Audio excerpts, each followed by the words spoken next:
Hi అండి. ఈరోజు పచ్చిమిర్చి చింతపండు తొక్కు చేస్తా.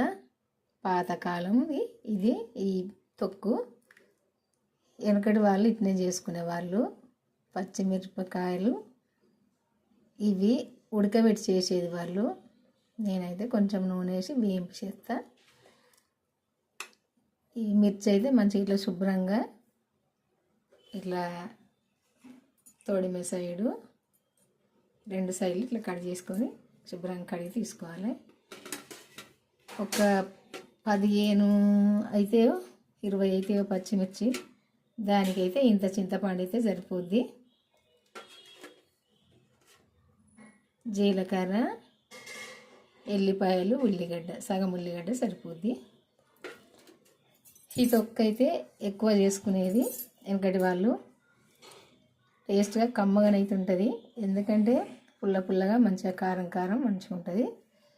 ఈరోజైతే ఈ తొక్కు చేద్దామని చేస్తాను. పచ్చిమిర్చి చింతపండు తొక్కు. పచ్చిమిర్చి అయితే ఫస్ట్ ఉడికించుకుందాము, అదే వేపుకుందాము. ఇప్పుడు కొంచెం నూనె పోసుకొని సరిపోద్ది. కొంచెం నూనె పోసుకొని ఈ మిరపకాయలను అయితే వేపుకుందాము.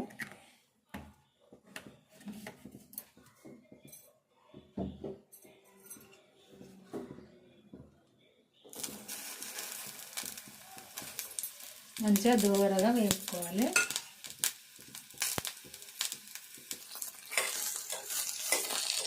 ఈ మిర్చిని ఇట్లా దూరగా వేపుకోవాలి.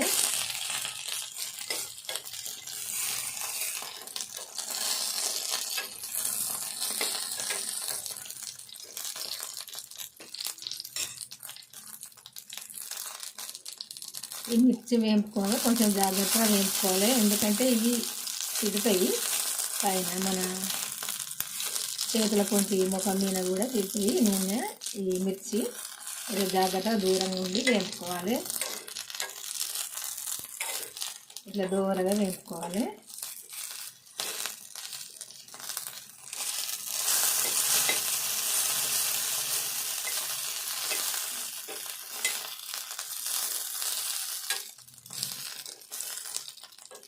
ఇట్లా అన్ని సైడ్లో ఇట్లా వేగితే సరిపోతుంది మంచిగా దూరగా.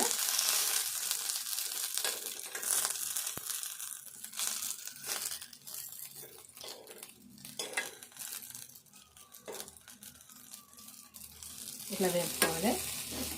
ఇప్పుడు ఇవి పక్కకు తీసుకొని ఇందులో తాలింపు చేసుకున్నాము. అప్పటి వాళ్ళైతే వెనకటి వాళ్ళు అసలు తాలింపు కూడా పెట్టుకునే వాళ్ళు కాదు.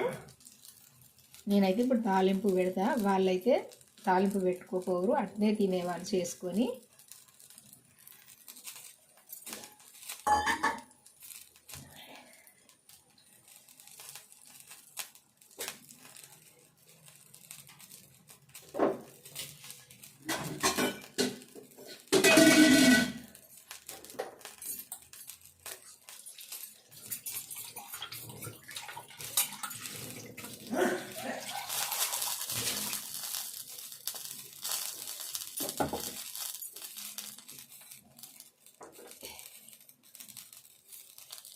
కొంచెం చల్లగా అయినాక మిర్చిని మిక్సీ జార్లో వేసుకొని, రోట్లో కూడా ఇది నూరుకోవచ్చు పచ్చడి. అప్పటి వాళ్ళైతే రోట్లోనే నూరుకునేవాళ్ళు. ఇప్పుడు మిక్సీలు ఎక్కడి లేవు కదా. ఇప్పుడైతే మిక్సీలో వేస్తా. రోలు కూడా ఉంది కానీ మిక్సీలో వేద్దామని వేస్తాను.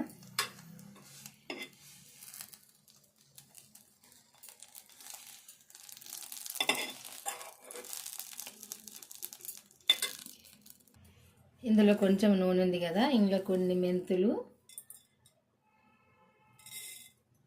కొంచెం జీలకర్ర కూడా వేసుకొని వేపుకుందాం దోరగా.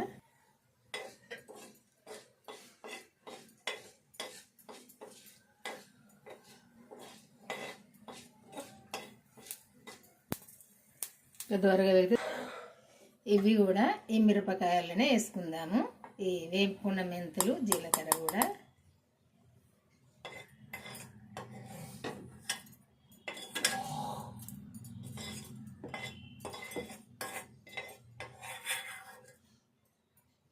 ఇప్పుడు ఇందులో కొంచెం నూనె పోసుకొని తాలింపు చేసుకుందాము. ఈ తాలింపులో కొంచెం జీలకర్ర, ఆవాలు, ఎండుమిర్చి,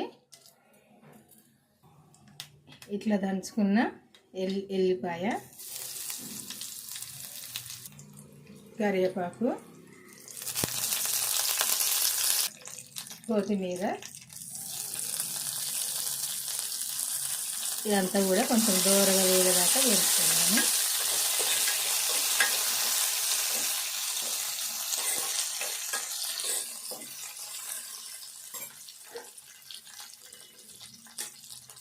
కొంచెం పసుపు,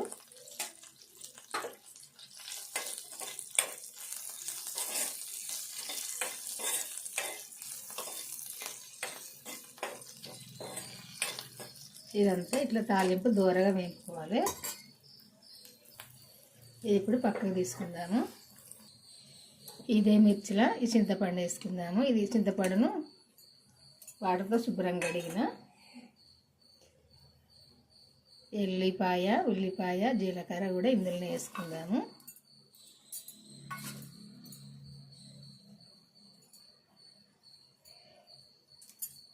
కొత్తిమీరను కూడా వేసుకుందాము కొంచెము.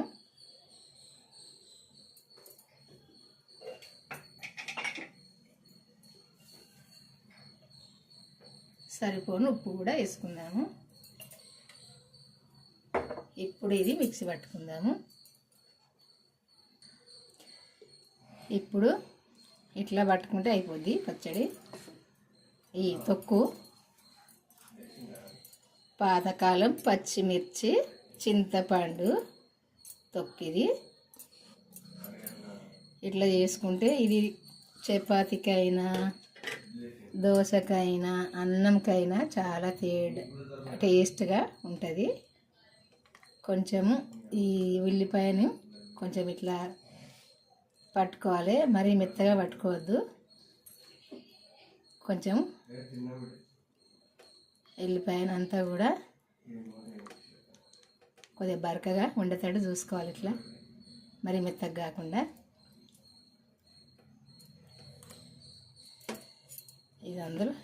ఇది ఒక్క దానిలో తీసుకుందాము. అంతా ఇందులో వేసుకుందాము. ఇప్పుడు ఇది ఒక 4-5 రోజులైనా తినొచ్చండి, ఖరాబ్ కాదు. మనము ఎక్కువ చేసుకుంటే, నేను కొంచెం చేసిన కాబట్టి ఇది 2 రోజులు. ఇది అంటే మనము వేసుకున్నట్టుగా తిన్నట్టుగా మనం ఇంట్లో యంత్రం అయితే వేసుకుంటామో అట్లా సరిపోద్ది. ఇది ఒక్కరిద్దరికైతే 4 రోజుల దాకా అవుతుంది. ఇంకా 4 ఉంటే వేసుకుంటే 1 రోజులో అయిపోవచ్చు, 2 రోజులు అయిపోవచ్చు, అట్లా ఉంటుంది. వెనకటి వాళ్ళు ఇవి ఎక్కువ చేసుకునేవాళ్ళు. తోటలో మిరపకాయలు తీసుకొచ్చుకొని ఇట్లా చేసుకునేవాళ్ళు. మనం ఫస్ట్ చేసుకునే తాలింపు ఉంది కదా, ఈ తాలింపు నూనెను కూడా ఇందులో వేసుకోవాలి. ఇట్లా వేసుకొని అంతా కలుపుకోవాలి.